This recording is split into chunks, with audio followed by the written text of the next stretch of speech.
This is True Crime Tradies. Listener discretion is advised.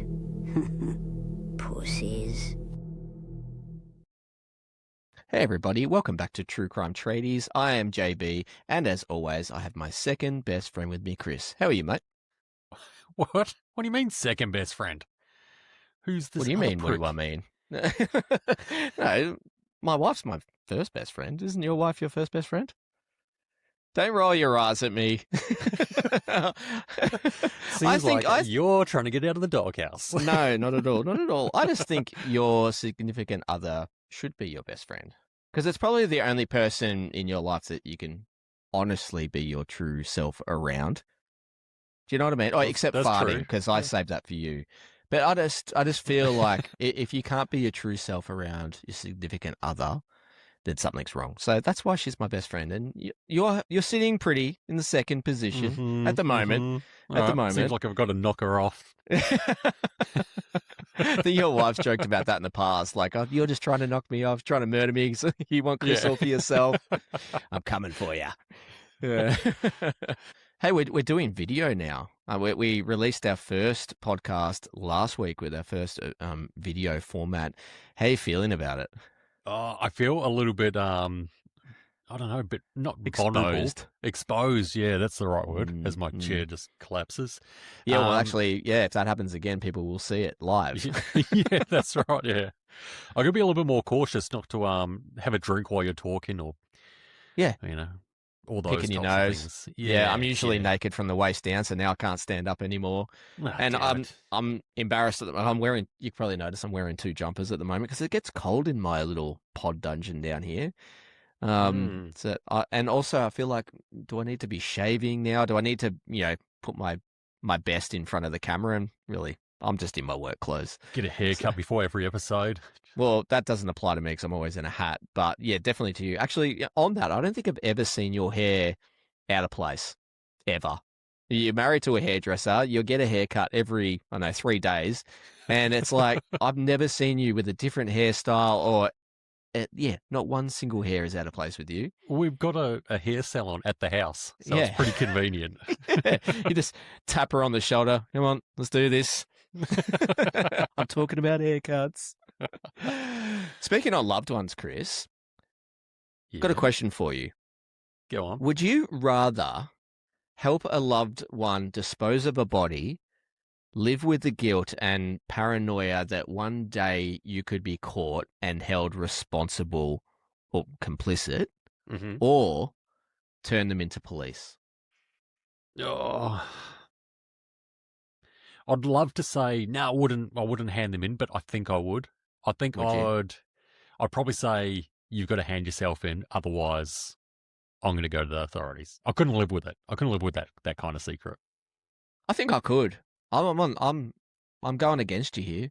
I'm fiercely loyal, and even with the guilt and the shame of it all, I don't think I could do it. I don't think I could hand them in, even knowing that I could be complicit.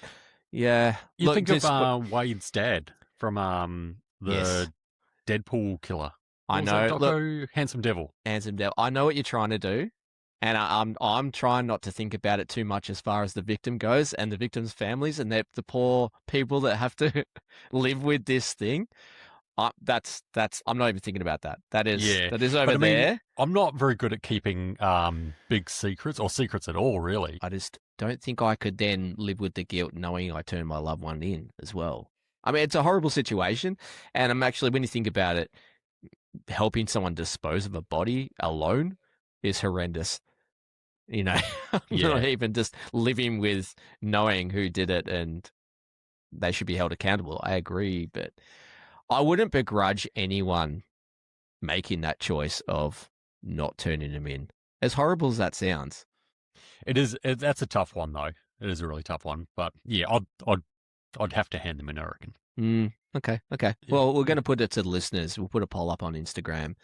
And on Instagram, if you weren't aware that we have an Instagram page, a Facebook page, etc., come and join because we do a lot of polls. Chris is the social media queen and he does some really kick-ass reels And I don't even see them. He just releases them and I see them for the first time. So I'm just like the listeners and I get to enjoy them. So get involved because I think we did the polls on Fuck, Marry, Kill and a lot of people vote. And I'm never one with the listeners. I feel like I'm always at odds with people. Grain. Yeah. Why is that? I still get messages to this day from people going on about the imposter episode, how I said that Nicholas' family wasn't involved. Like, you're a fucking idiot. Of course they were involved. I get it.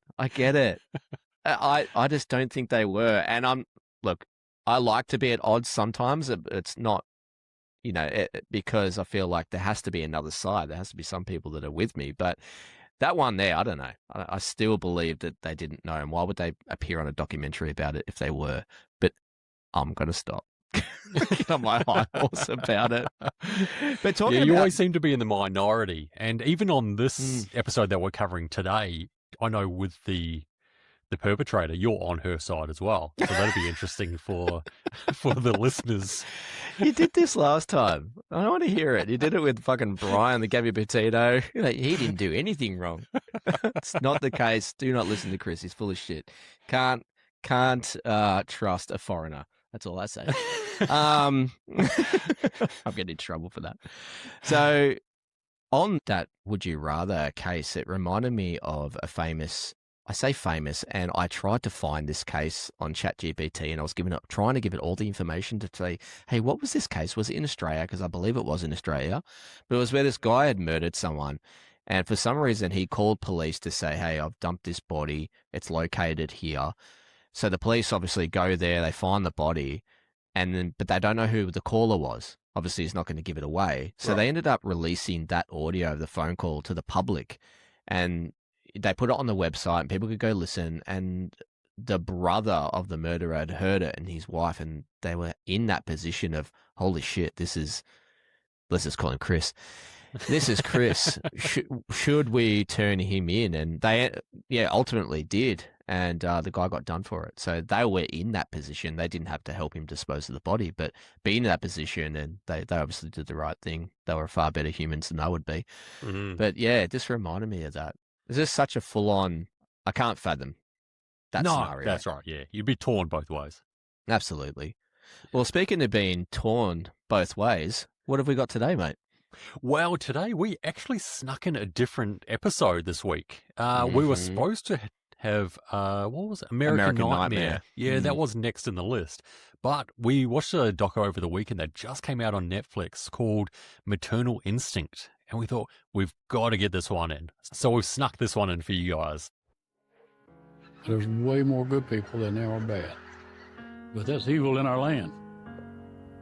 911, what's your emergency? I need an ambulance because I started having my baby. She's carrying the baby in her lap. Doesn't look like she had a baby. It doesn't? No. She's... No. I don't know what everybody wants me to talk about. Where'd this baby come from? It's mine. Taylor is hard to describe. She came off as a normal country girl. Somebody that you could kick it off with. Quick life, Her whole mission in life was to be the pretty girl that caught the eye of a guy. And then she met Wade. Haven't known Taylor but just a couple months. She hits me with, I'm pretty sure I'm pregnant. Coming from a small town, you can trust easy. But I'm just beginning to worry. Something's just not right. I said, did you go in with her to the clinic? She said the doctor had an emergency or he couldn't meet us. So many things did not add up. I mean, they were buying cars, cattle. Someday she was going to be this millionaire. And that's what she told us. All people see is this loving, happy relationship. Why would you not believe it? Things got super weird. I took a step back and was like, you're scaring me. How can one person keep up with that many lies? Money's got to become somewhere, I still can't understand how this was going to work. It's unimaginable what she did. I don't even know how to explain it. Pit of my stomach just fell. I said, I think I know who that is.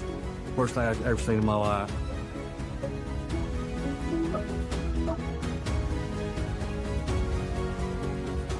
For a demon like her, hell would be easy.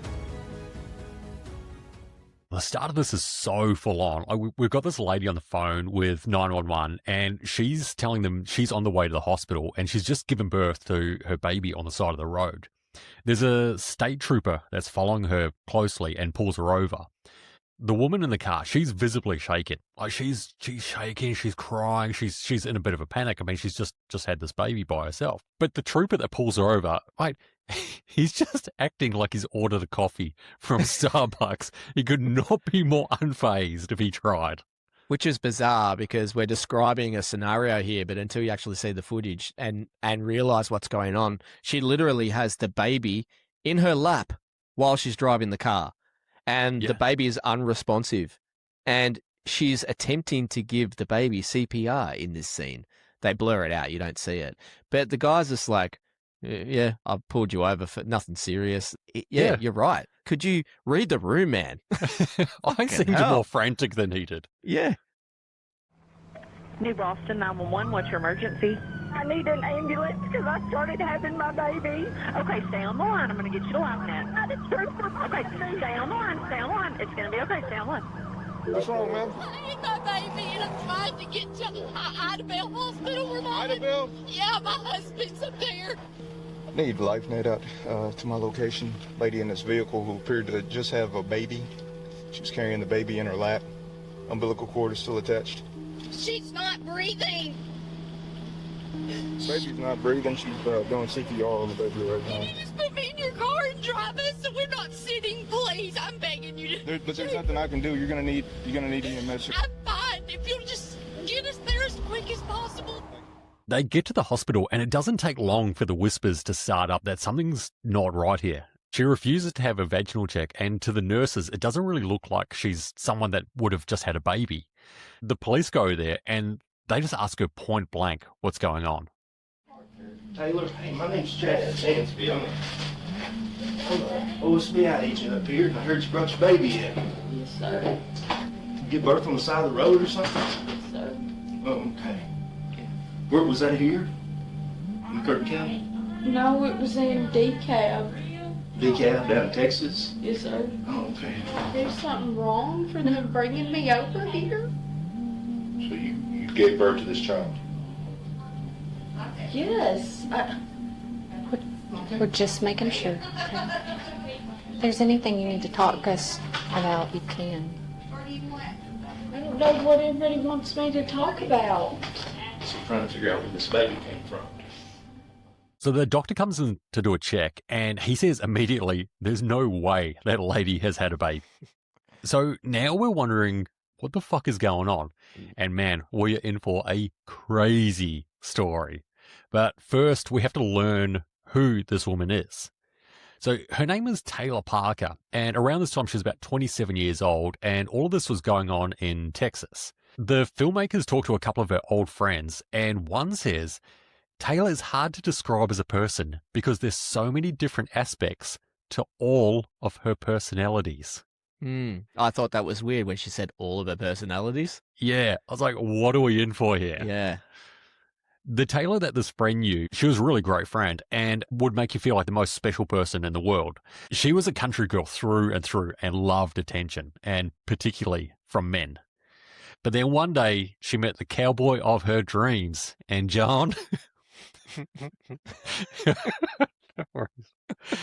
and John, it was yeehaw at first sight.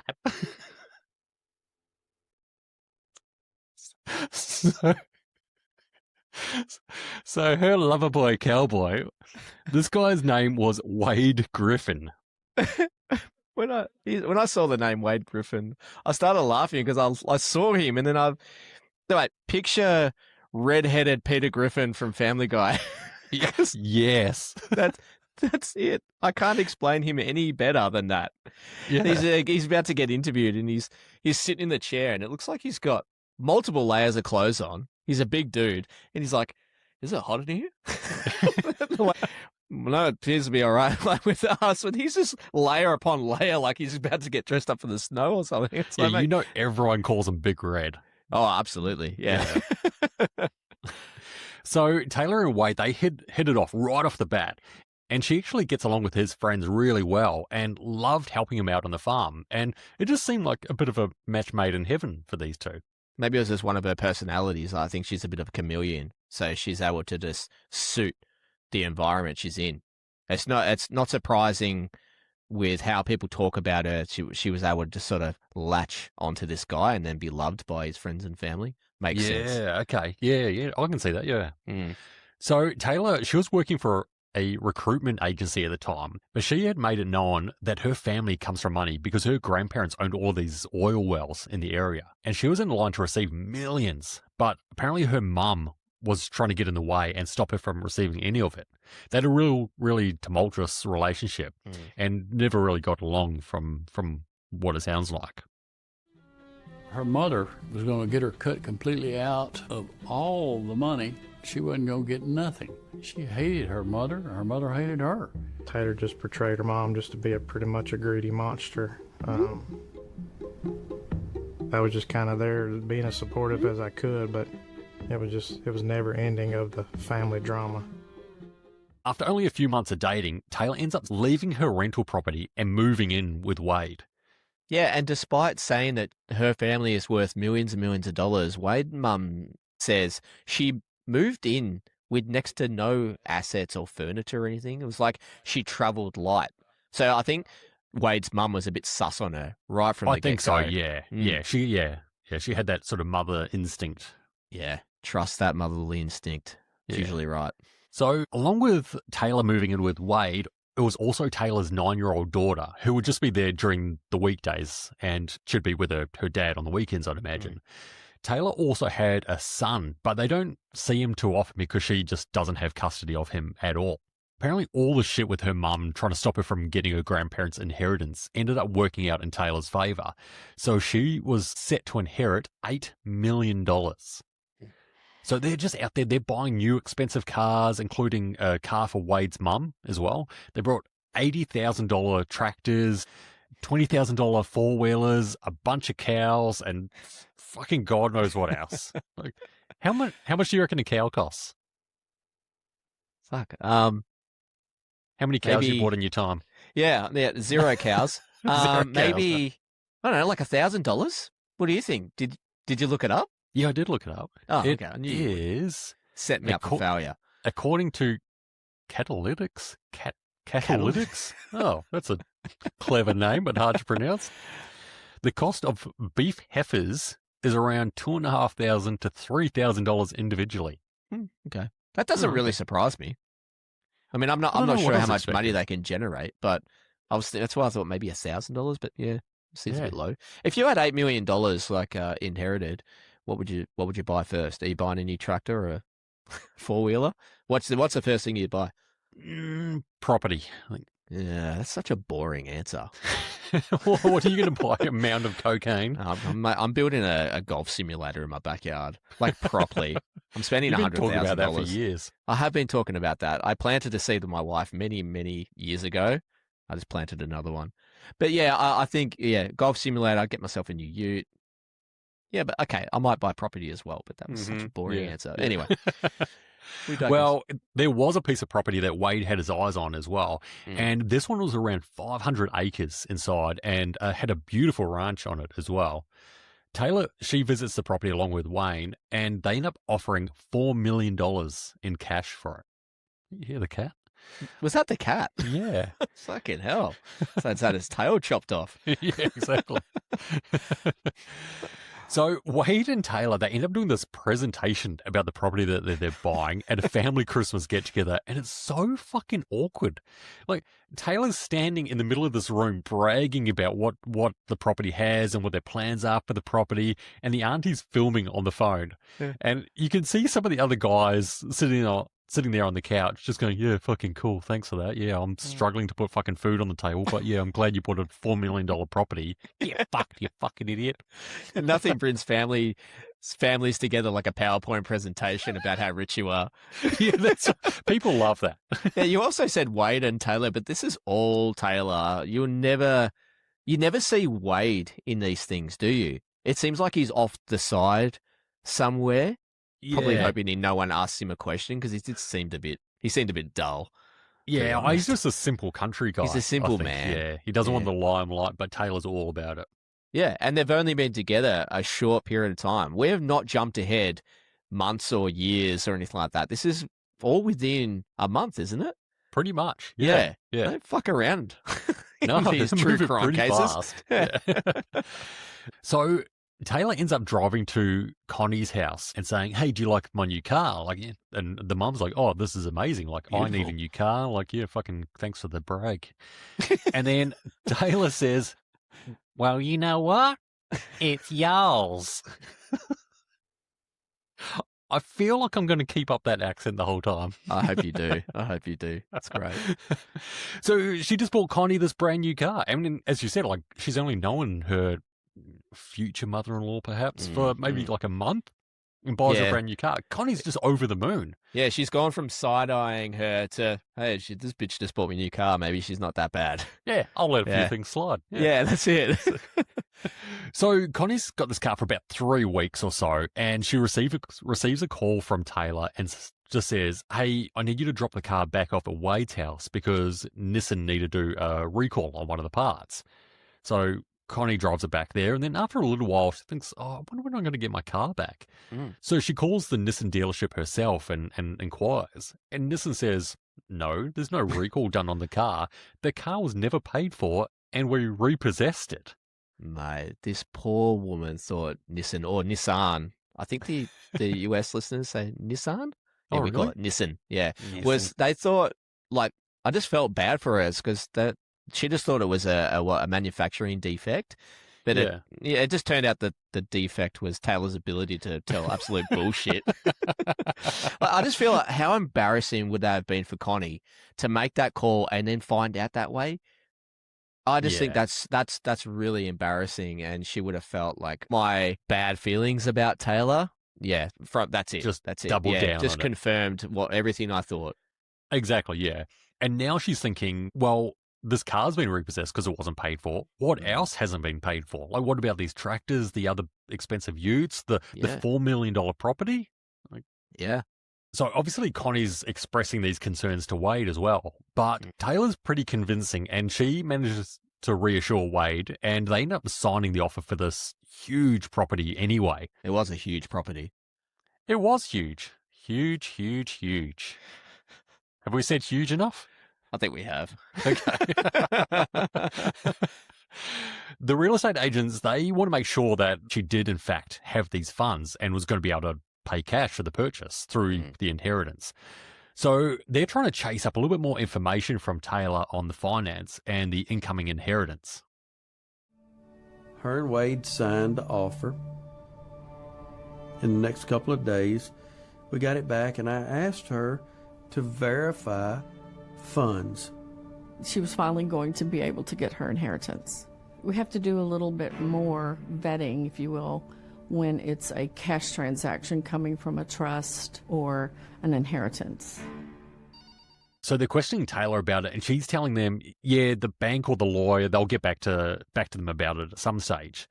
And the real estate agents do receive a few missed calls from a lawyer and a couple of letters from the banker as well. But they said they'd always come at very odd times, like just after 5 o'clock during the week or early on a Saturday morning when no one's in the office. Very, very suspicious. Taylor also put them in contact with this person named Shelley Lynx, who was her financial representative. They tried calling and leaving voice messages numerous times, but they'd only get emails in reply. And there would always be a bit of a hostile tone to them for, quote, asking too many personal questions regarding their client's confidential banking information. Isn't this whole thing a finance deal? Yeah, that's it. Don't people need to know this? Apparently she's putting forward, $4 million in cash. They're going to ask questions and they need to know this information. Yeah. Anyway. And Taylor says that the uncle is going to write a check for them for $300,000 just to keep things moving along, which, of course, we know never happened. Who's this uncle as well? He's never brought up. We don't know who this uncle is. Nah, mystery Uncle Buck. Yeah, Uncle Buck. So with so much going on with the finance and the properties and the repossession, Wade and Taylor, they start fighting more and more. And she started to get a little bit paranoid that she was going to lose Wade. But hold on to your jockstrap, JB, because not long after this, she goes to the neighbor's house and says, I think I'm pregnant because my aura has changed. and aura. And this is enough proof for her. So she hits Wade with a, I'm pretty sure I am with child. Forget ultrasounds. It's just the vibe. I'm telling just y'all, the vibe, that's all I can need. feel it in me waters.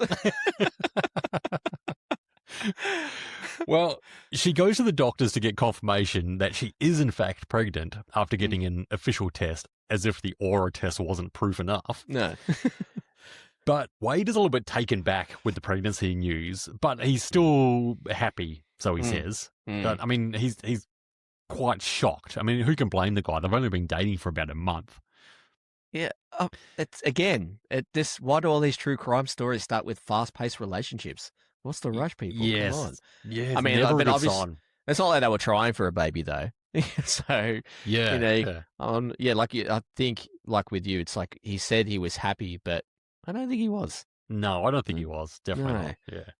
It's like, Jesus, I just want to have a bit of a root, and now a month later, fucking hell. Then she shuts up shop. Yeah, that's right. So Taylor, she wants to have this gender reveal party for the new baby. So she asks one of Wade's female friends, Stephanie, to help with it. She forwards her a file from the doctor that she hasn't seen, but it's got the baby's gender on it. Stephanie's going through the file and she notices an odd little detail on it. It was dated the 11th of the 4th, 2006, which, considering it's 2020, this really stands out as odd to her. It is odd. Yeah.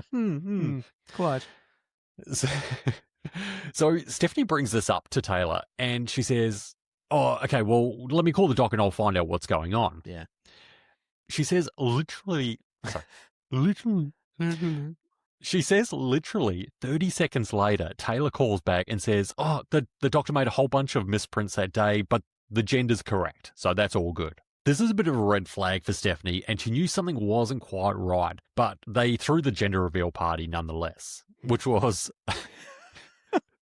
Oh, God. I'm not the biggest fan of gender reveal parties to begin with, but this was a baby cow walking around the corner of the house with a pink ribbon around its neck. I'm not too sure you could get much more country than that. That's the most Texas thing I've ever heard of. And what made it even more fucked is they ate the cow afterwards. Did they? No. Oh. But... It's a barbecue, y'all. Did they? I was, oh my God. Oh, God. Apparently the gender reveal party was super awkward and just a few people clapped. But Taylor, she was super happy. She was jumping up and down, fucking high-fiving and yee-hawing and fucking clicking her boots. Shooting guns in the air. Yippee-ki-yay! So Taylor's dad and both her kids were there, but neither her mum or any of her close friends were invited, which a lot of people at the party, they thought that was really, really strange as well. Yeah. Her and Wade were really excited for the birth of the new little girl, and they've even settled on a name for the little girl. The name that they picked for this little girl is Clancy Gale.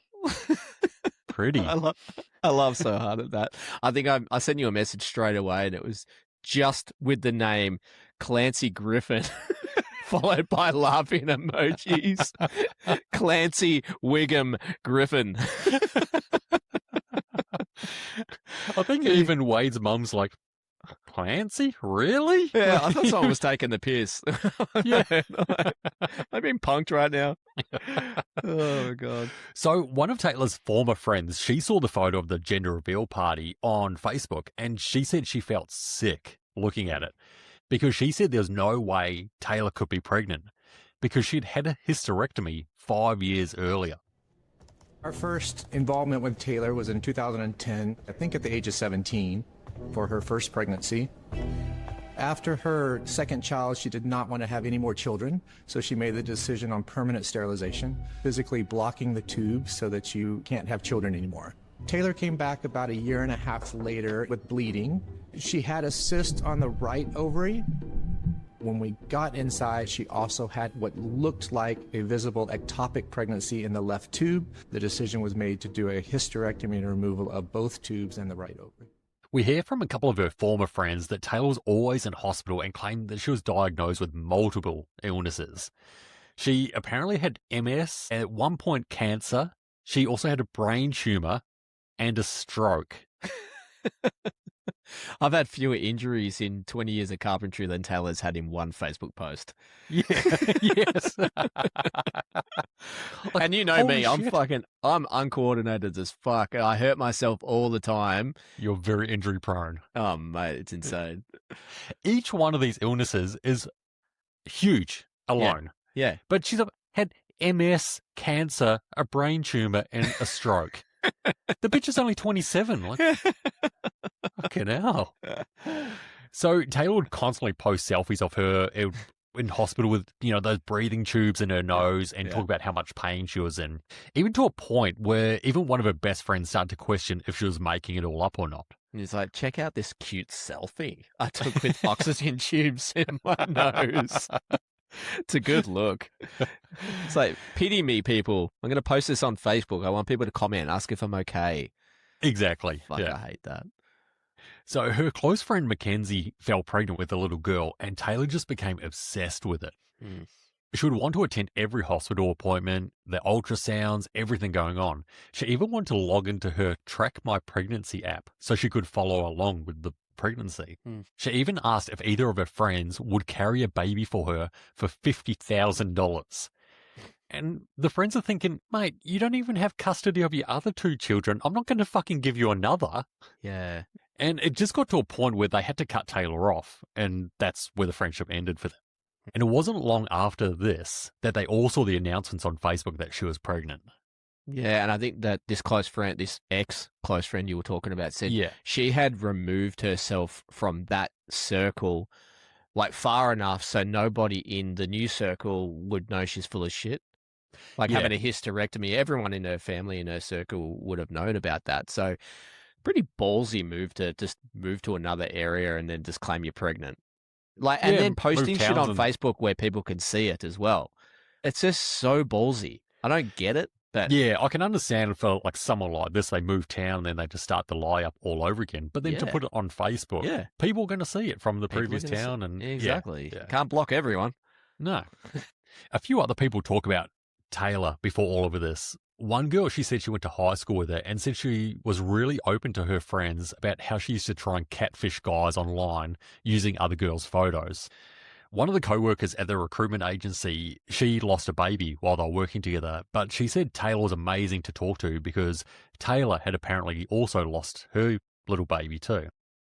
Taylor said she knew what it was like to hold your baby in your arms and have to say goodbye to it.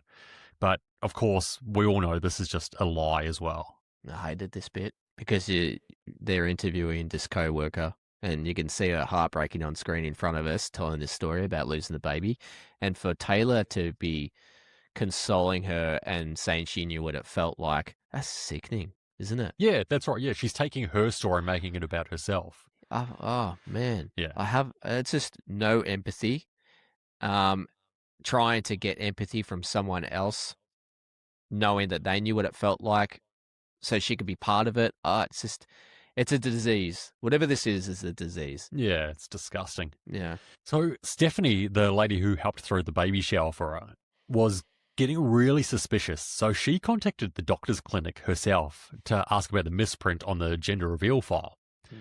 The lady there said, "No, we don't send things like that. Who was this person, if you don't mind me asking?" Stephanie says it's Taylor Parker. And the lady tells her, because she used to be a patient of ours, I can't disclose any information. But what I can tell you is go with your gut and trust your instincts.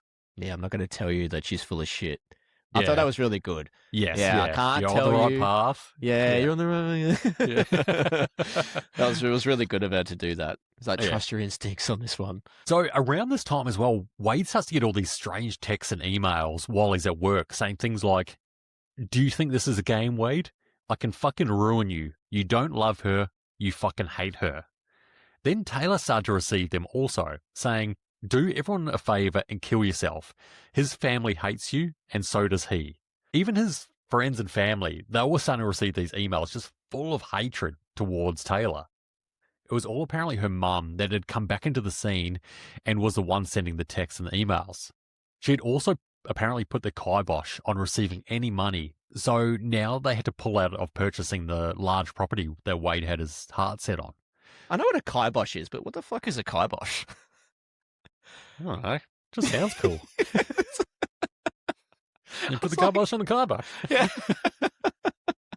Sorry to derail you like that, but I'm like, kibosh? I don't think I've ever used that word in conversation before. Hey, I'm making it worldwide. I might have to put the kibosh on it. Nah. I'm going to try and spread it. Just like calling people eggs. Yeah, That's I'm happy taken with over. that. So everything's starting to become a little bit clearer now that Taylor's full of shit. And people are starting to notice that in person, she doesn't actually look pregnant. But then they'd see a photo she posts online and she'd look full term. She also wouldn't let Wade see her naked because apparently she was really insecure about her pregnancy stretch marks. And Wade says they hadn't had sex in 4 to 5 months. Taylor had purchased the silicone pregnancy belly that she'd wear under her shirt. And now she has this fake pregnancy look, the fake ultrasound images, the fake doctor's letters. Like, what's the end game here? Like, because at this stage, she's apparently 8 months pregnant. Yeah. I don't know, man. She's not the first one to do it, is she? And it's all about attention. And she's trying to. I think initially it was you mentioned that she was worried Wade was going to leave her, and this was a way of entrapping, like just holding him. And it's like, well, you can't go anywhere now. You haven't. Yeah, I'm having your definitely. baby. Yeah. But yeah, she just goes to that next level. And you mentioned the fake silicone baby. She also had videos, and I don't know how she set this up, but it looked like the baby was kicking her stomach. Yes, I was going to say that. And I wonder how people, she did that. I don't know idea, because I think those neighbours you spoke about earlier, they loved her, by the way, and they had felt the baby kicking on their hands. Like, so they'd physically put their hand on her belly and felt a baby kick. I don't know how she did that. Like pushing her stomach out, but then it wouldn't feel like a foot. Like it's like, a whole belly. Like she's got this hernia and she's like squeezing really hard, making it pop out. I have no idea, but it was impressive. The details and the effort she went to, pretty impressive. Definitely, yeah. But as you see, she just doubled down on all of these lies because she just wanted to keep Wade. But in her mind, like at this point, you're 8 months pregnant, apparently. Like, where does it end? Do you know what I mean? Well, I think it would end where majority of those bullshit stories end, and it would end with a fake miscarriage. Yeah, okay. But let's find out. Well, let's find out. Stay tuned. Word is also starting to get out about the hysterectomy, and a few people are really turning on her. Wade's friends and mum are practically shaking him to get it through his head about Taylor, but he just doesn't seem to want to hear about it. He's a real simple guy. He just wants to live his simple life on his farm, and he just can't fathom how anyone could be capable of doing anything like this. Yeah, poor Wade Griffin. Just wants to sit there and watch TV laughing. Well, even one of Wade's best mates, Cody, he's trying to get into his head about her as well. And Wade and Cody end up just stop talking after this. It was just getting too awkward. I mean, yeah, I think Cody was like, mate, if you can't see what's happening, I can't help you anymore. It's like they could lead a horse to water, but you can't force to drink it. And I think everyone was just like, put their hands in it and go, Wade, come on, open your eyes, man. Yeah, which was a real shame because you could see that these guys are close. Yeah. Cody breaks down in tears about it on the documentary, this like hard-ass countryman. And I felt for him. Yeah, he made me laugh, actually. At one point, I think he was talking about the hysterectomy, and he's like, yeah, she had the hysterectomy, so down there she and then he just stops talking. I thought you had just had a stroke or something. No. I think you realised, like, I don't want to say ovary, vagina, or anything, or he didn't know what he was talking about, so he just stops. Oh, God. So, as we said before, like, what the fuck is her end game? And now Taylor, it feels like she's running out of time because she has about 2 weeks until the baby's due. Everyone that knows about the hysterectomy is waiting to see as well. It'd be exciting. I'd be fucking all over it. Yeah. It'd be like watching like a dramatic daytime soap opera. So scandalous. People like staring in the distance, thinking about it, and then appearing to the person behind them, thinking as well. Yeah, days of their lives. So I think one of the neighbours across the road, she was taking photos of her. She was watching constantly. Like she was fascinated with what the fuck she was going to do. Yeah. Taylor had apparently even Googled private infant adoption in Texas, and then done searches on Craigslist for babies. Man, what is with Craigslist or Craigslist? It's like the dark net of the naughties, because there's so much dodgy shit that goes on there. I feel like so much true crime back in the noughties had some sort of Craigslist affiliation with it. Like don't fuck with cats, you know? Yeah. Or there's even the Craigslist killer. Yes, exactly. Not too sure how many infants are being sold on Craigslist, but they might want to put a stop to that. So the doctor's clinic that performed the hysterectomy, they smartly contacted the hospitals to be on high alert, what they called Code Pink, because they thought that she might do something crazy, like try and steal a baby from the hospital. Yeah, they need to be like, Dwight in The Office, where you need to mark the baby's head with a Sharpie. With a symbol that only you would know. So the due date come and goes, and now she's apparently 10 months pregnant. She's in her fourth trimester. It's a new thing. Oh my God. I'm going on 72 weeks pregnant. It's like when people have babies and, you call them like a 1 month old and then even up to the point where they're 11 months old. But once they turn 1, they're 1. Okay. I think you can get away with it up to, you might say 18 months. Yeah. But it's when people start saying, oh, no, they're 36 months old. And it's like, no, they're 3. Stop doing that.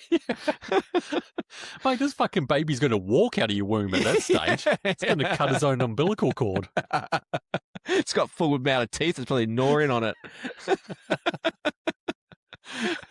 Oh, God. Like, mate, watching it, even at this part, each 5 minutes, I was like, oh, my God, what is your end game? Like, what are you going to do next? It gets better, doesn't it? It does get better. So, on one of the days, Wade had taken a day off work because they were supposed to go to the hospital to actually have the baby induced. Taylor wakes Wade up early that morning and says, Wade, I think I can smell smoke. He runs outside. And she'd set the house on fire. Oh, my God. What the fuck is that going to do? So instead of her saying, you know what, Wade, like, I fucked up. This whole story's been bullshit. Let's just have the argument, be done with it. No, she sets the house on fire. Oh, yeah. That will delay them a day. Yeah. That'll buy me one more day to set the house on fire. Thankfully, Wade is able to put out the fire pretty easily, and he lays back down on the couch just to have a bit of a nap before they have to go to the hospital.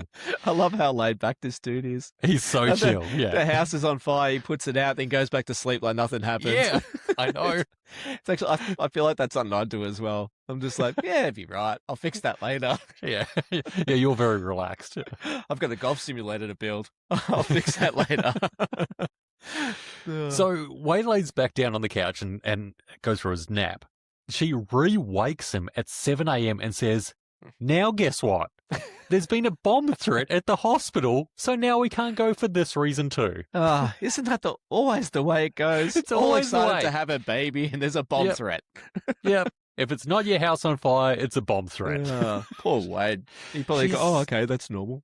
She is such a fucking moron. Like, why would you even Like, think these things would help. Yeah, she's deluded. She is. Mount Pleasant Police Department. I just received a caller, and he said there is a bomb in the hospital. Okay, so male subject called and said there was a bomb in the hospital? Yes, sir. He said it's white. There is no way, Tater, that there's a bomb threat. She said, no, look on Facebook. It's all over Facebook. She said, they had a bomb threat this morning. There was a bomb threat. Sure was. 'Cause you called it in. I think Wade finally ends up calling her out on her bullshit, and they just have this huge fight where she says, I'm sick of your family not supporting us having this baby together. You know what? I'm going to show them, and I'm going to bring a baby home. The next day was the rescheduled appointment to be induced. Wade had this business deal outside of town where he was going to sell a bunch of hogs, and Taylor was supposed to go along with him and then go to the hospital right after for the appointment to have a baby while smelling like hogs. I'm just picturing a bunch of farmers standing around going, oh, look at the size of that hog. I want that one. All our Texas listeners are like, I'm fucking done with these pricks. Yeah, fuck these guys. They're the ones with the fucked accents. So they both wake up that morning, and Taylor tells Wade, maybe you just go and I'll meet you at the hospital because I'm feeling a bit tired. Well, she's fake pregnant, Chris, and it's tiring being a compulsive liar. Fucking keeping track of all these lies would be fucking exhausting. Be a nightmare. Yeah, she'd need a binder. She then calls her friend Regan that she'd met when she was an amateur photographer, and she was able to turn to Regan for a bit of support because Regan, she was pregnant too. Well, Regan was actually pregnant. Yeah. But she thought that they were going through this pregnancy journey together.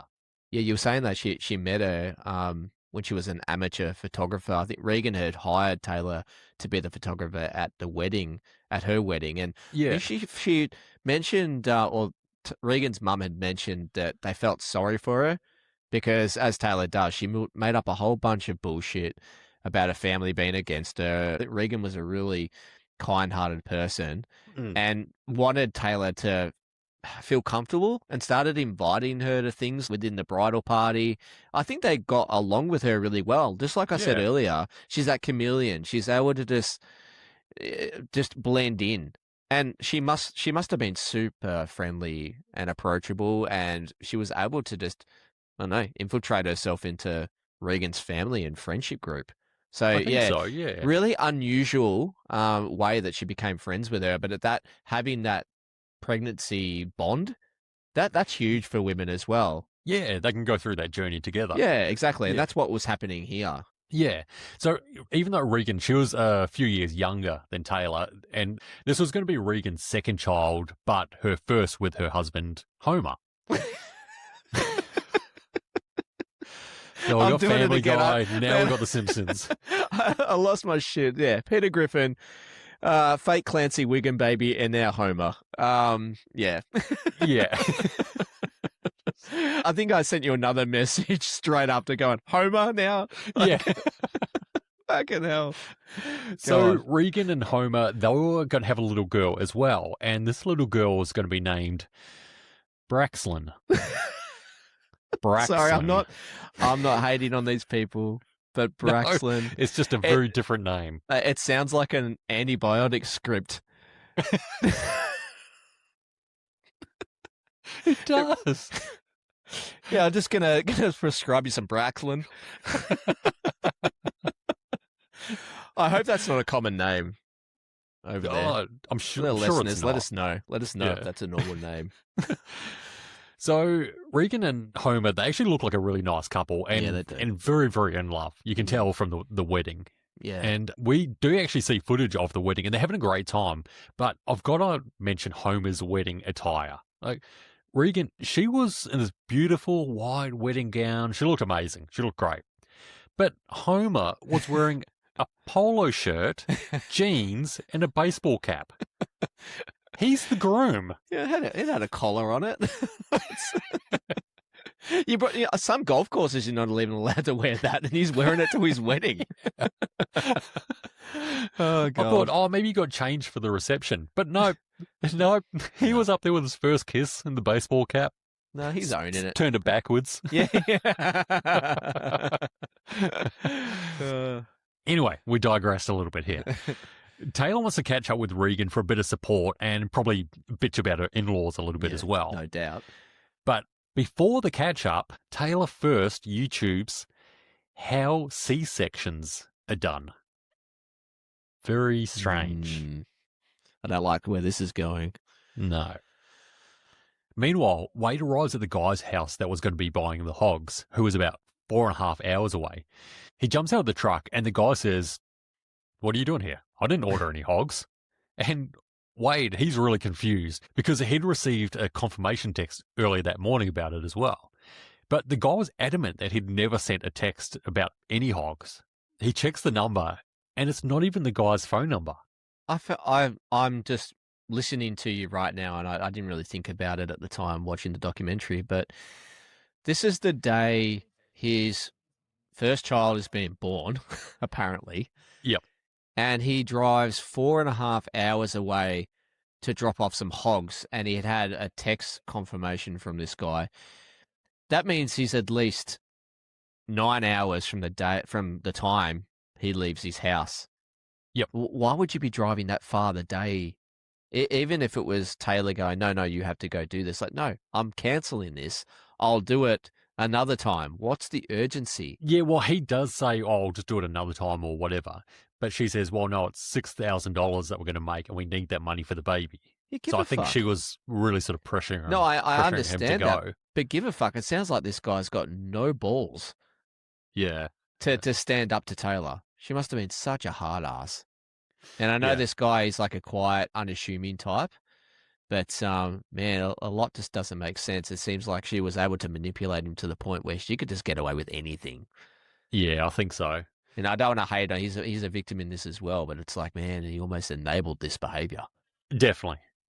So Wade isn't the only one confused that day because Regan's husband Homer is trying to get hold of Regan, but there's just no reply. She didn't turn up to work and her daughter was never dropped off at daycare. So he calls Regan's mum, Jessica, who is immediately concerned, and she calls her husband Marcus, who's hanging out with his mate Chris. And the three of them head down to Regan's house separately to make sure she's okay. Jessica, she's the first one to get there, and she walks through the garage and notices a few little red streaks on the concrete and thinks, oh, the dog must have just cut his foot. Oh, that's a bit sad. She opens the door to go inside the house and sees a bloody footprint on the ground. She gasps and quickly shuts the door. But then she thinks, oh shit, what if Regan's hurt in there? I've got to help her. So she opens the door back up again and she sees the scene. New Boston 911, what's your emergency? Ma'am. Ma'am. Help me, my daughter's been murdered. Okay, where are you located at? In New Boston? Yeah. What happened? I don't know. Somebody got in her house. She's dead. Okay. This is where the documentary, we've been doing a fair bit of joking up until this point, but this point here, it's like it becomes genuinely horrifying. The poor mum. This hit me hard, this 911 call. So raw, so emotional. Yeah. Oh, God. You couldn't think of anything worse. No. Poor things. So Jessica has just witnessed the most horrific thing any mother could imagine. She's just on her knees in the driveway, screaming when her husband Marcus and his mate Chris rock up. She tells him, don't go in there, but Marcus, he has to know what's going on. He opens the door and he's immediately taken back. Jessica remembers the look of pure shock and terror wash over his face.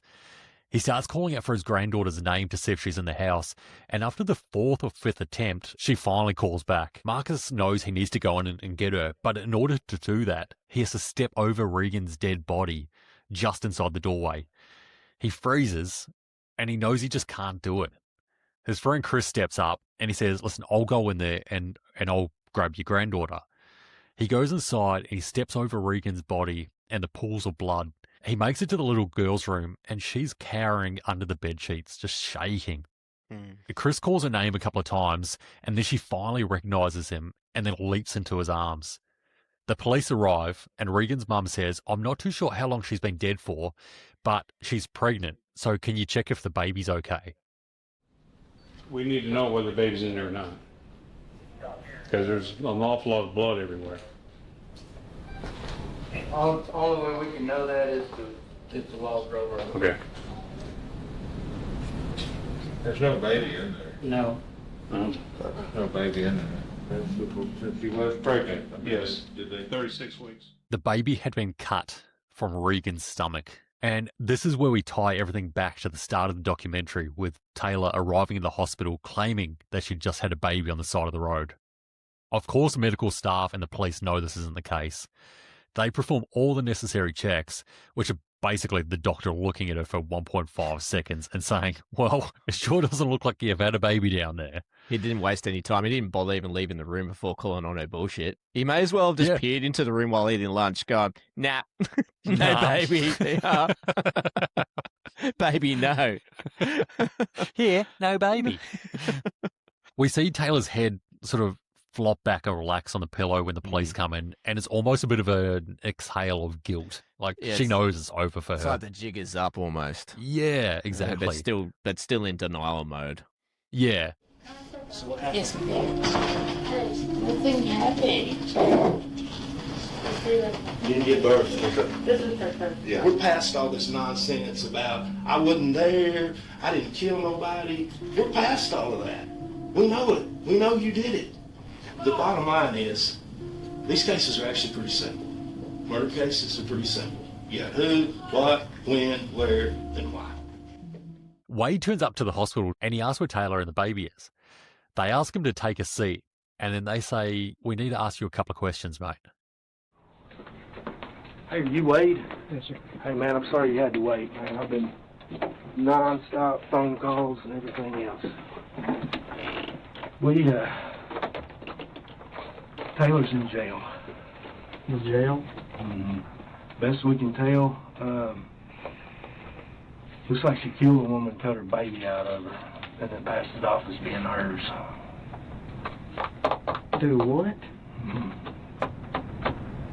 Yep. Is the baby alive? No. No, it died up here. Like they said, they got some pulses, but yeah, it died. I actually felt really awful for Wade here, because the bloke got manipulated every step of the way. I know he was silly, and I mentioned it just before. He's part of this, but like his entire reality has got flipped upside down in this one conversation with police. But I sort of got the sense he already knew, obviously not the murder, but just all the deceit because of all his friends and his mum sort of saying, hey, something's not right here. And I think he felt really stupid in that moment. And he was so taken back when he found out what Taylor had done. Definitely. Yeah. I just felt awful for him. Yeah. The police ask Wade if they can search the property. And during the search, they discover multiple phones that Taylor used, a silicone pregnancy stomach, fake ultrasound images, fake hospital documents, internet searches of how to fake a pregnancy and how to perform a C-section, and digital records showing months of planning and deception, including fabricated messages, inheritance scams, and efforts to obtain a baby before her fake due date. The news breaks, but everyone knows it must have been Taylor doing this before they even saw her name. Small East Texas community is grieving the loss of a new Boston mother. A female suspect was taken into custody in Oklahoma. Agents say the suspect cut the baby out of her mother's stomach and then tried to claim the baby as her own. 27-year-old Taylor Parker was stopped Friday morning by Texas troopers in DeKalb. 21-year-old Reagan Hancock and her unborn child did not survive. Taylor's capital murder trial begins, and surely she's got no one there supporting her on her side. Everyone knows exactly what she did, and they're basically just there to see the outcome if it's going to be a death penalty or not. The court hears from Taylor's first husband, who tells him that Taylor used to practice other people's signatures to allude that she may have been committing fraud back then also, or maybe even just practicing for it. She also used to jump from doctor to doctor, trying to get them to agree with the diagnosis she was claiming to have at the time. She tried to pull off a $20 million real estate fraud and then created fake identities in order to complete the fraud. She actually used more than 30 fake identities. That's fucking crazy, man. I struggled to remember one password, let alone 30 fake identities. That just sounds exhausting. I've got enough trouble maintaining one personality. Let alone 30. So much going on. Yeah, man. Even the multiple phones thing, that's fucked. Yeah, that's right. Yeah, she had multiple phones and these voice-altering devices, or maybe like an app connected to it, so that she was able to call like the real estate agent with a male voice on there. Yeah. The defense called Taylor's mum to the stand, who testified for over an hour about how Taylor pretended to be her in this whole inheritance scam. It's weird that the defense brought her up. It seemed like she just bagged Taylor out for the entire hour. That's got to be the worst defense witness in legal history, doesn't it? Like every answer seemed to make things worse, and the prosecutors probably just sit there like smiling, going, "This is fucking great. Just let this bitch burn." Yeah, exactly. Home by lunch. Yeah, that's it. Just... No more questions. They show a lot of her police interrogation tapes in court, and she changed her story wildly throughout it. She claimed that Regan attacked her, and this was all self-defense. Then she claimed Regan told Taylor that she was dying and begged her to cut the baby out of her.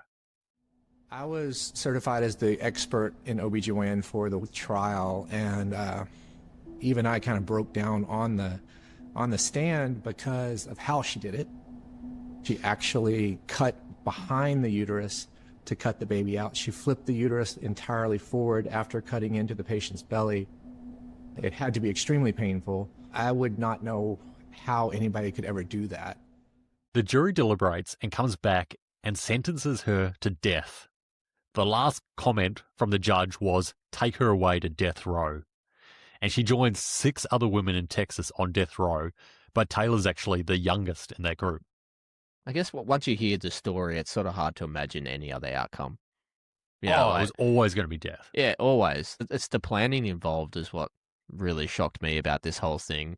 This wasn't just a moment of madness for her with her this delusional whatever was going on with her mind. It was that months of deception that you mentioned, and all for what? To prove people wrong? I think you mentioned that earlier. It's like, oh, that's it. These people are saying I'm not pregnant. I'm going to show them I'm pregnant. I'm going to show them a baby. Yeah, that's it. So it all just started from her not wanting to lose weight and trying to hold on to him, and then it just escalated like you've fucking never seen before. Yeah. Regan's family can now breathe a sigh of relief and start grieving their massive loss. Her sister Emily said that she prayed that Taylor would go to hell, but a preacher told her everyone can be forgiven. Emily agrees, but she won't be forgiven by her. Answering to God is all she wants, because a demon like Taylor, hell would be easy. I really liked that line. Yeah. Not the old usual, like, I forgive her for this, because that's a part of moving on and people's beliefs. But that line was really good. But man, this whole case is so messed up. It's what are the odds, right, that you hire a wedding photographer and a few months later she's murdering you and cutting out your baby? That's the story. And like what stuck with me wasn't even the murder, as horrific as it was the amount of time that Taylor put into it, maintaining the lie, the fake pregnancies, documents and illnesses and identities. Most people would give up once the first crack appeared. They were just like, this is too much stress. But she just kept digging herself into a deeper and deeper hole. Which was fucked, And then I found myself thinking about Wade a lot during this as well, because everyone around him could see something wasn't right. And he's in the middle of it. He's probably, he's pretty simple. And in a good way. Yeah, that's it. And by the end of this, he's lost the woman he thought he loved and the child he thought he was having. Yeah. And all that in the space of 24 hours. So his life was shattered. Yeah. And that's him and his mate Cody, they actually, rekindled their friendship, which was really cool. They were both really emotional. Yeah. And Wade starts to say, I'm really sorry about all this sort of stuff, what happened.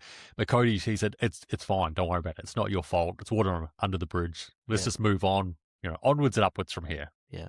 So that was good that they rekindled. That is. And this crime is scary too, because my wife talks about this as well, about how the worst crimes are the ones where you were just wrong place, wrong time type scenario.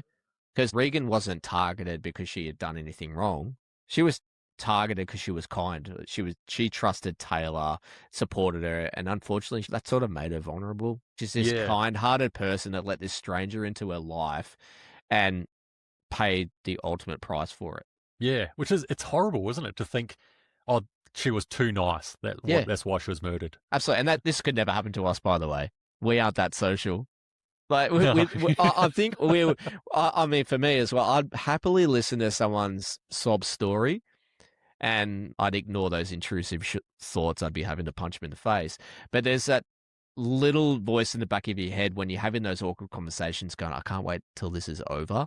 But for Regan, it was, hey, I feel for you and welcomed her with open arms. This is my family. These are my friends. And I can only assume that Taylor targeted Regan right from the very start. But then what we were saying before, why not just fake a miscarriage? Why go to this extreme? I mean, surely, even if you just Google how to do a C-section and you're watching a YouTube clip, we have enough trouble putting IKEA furniture together. I can't imagine cutting someone open and trying to extract a baby. It's not a one-day course. No, no. And then obviously the baby dies as well. So it's not just Regan that has died in this. It was baby Braxlin as well. It's just horrible to think. They don't really go into that much of the documentary. But on the documentary itself, I found myself waiting for them to start talking about Regan as well. Did you find that? I just found like she wasn't spoken about much at all. All of a sudden they try to cram it in. Yeah, definitely. You know, I thought that this documentary and this type of story warranted a 3-parter. Because we talk about, I think, Gabby Petito's story, it felt like they rehashed a few things and they'd stretched it out to 3. I think this very easily could have been 3 episodes. There was one episode, one movie length, an hour and 34 or something like that. And I felt there wasn't enough given on Regan's story. Yeah. I think they wanted to keep it towards the end as like a, holy shit, is this what happened? Like she just didn't kidnap a baby, like she actually cut a baby out of someone's body.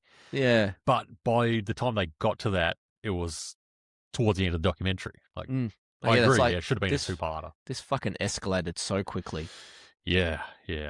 But having said that, I really loved the documentary. Yeah, no, I did too. Insane story. I'd heard about it before, but this isn't the first story I've heard where someone cuts someone open for someone's baby. It never ends well. But no, it was a very good documentary and talk of the town as well on Netflix. Yeah, definitely. This month.